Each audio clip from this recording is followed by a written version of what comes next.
Hello everybody, it's the one and only Eagle Double T.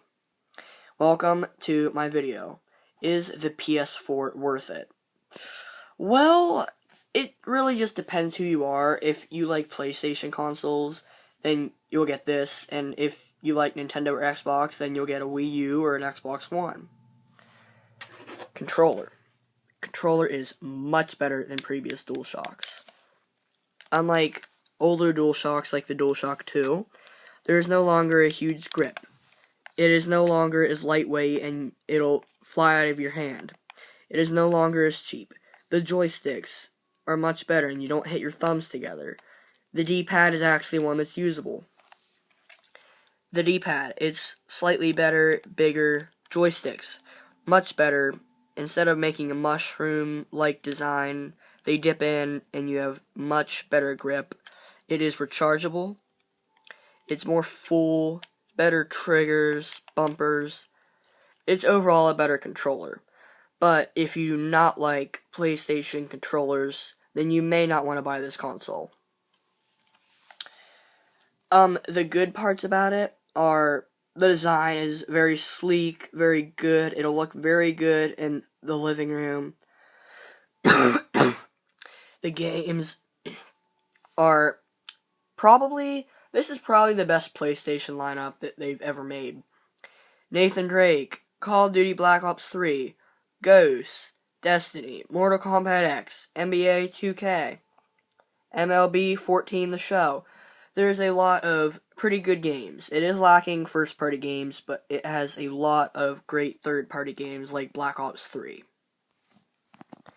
Other good parts is that it can play Blu-ray DVDs, Blu-ray discs, whatever. It is capable of HDMI. The power brick is built inside the console. There is a modem. So it's a pretty good functional console, and it has the best graphics out of this console generation. Now let's get to the bad parts, and there are quite a few. Like I said, it's lacking first-party titles, but has a lot of great third-party.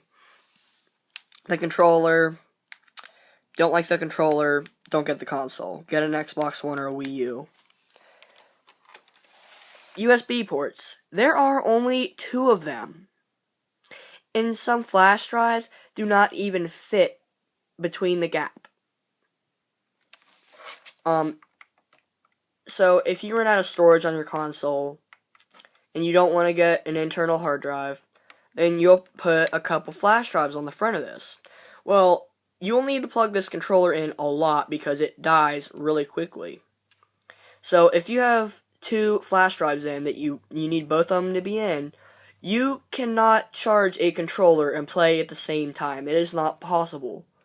So there is a major flaw. They needed to have the 4 USB ports like the Xbox One and the Wii U. So if you want to charge a controller and have multiple USB and multiple flash drives, or charge multiple controllers if you have friends over, then that's not possible. The console is very big despite being very stylish. It's very heavy, and it could have been better. But overall, it's a functional piece of equipment that has it has a decent game lineup and an improved controller. But the controller still needs a lot of work because, seriously, the D-pad still gets primary placement over the analog stick. That just isn't right. The Wii U Pro controller is a very good controller. Both joysticks are up on top. That is a controller design. That's what every controller should be like, in my opinion. So, if you like PlayStation and their controllers, get this console. If you do not get this console. I am the one and only Eagle Double T. Goodbye.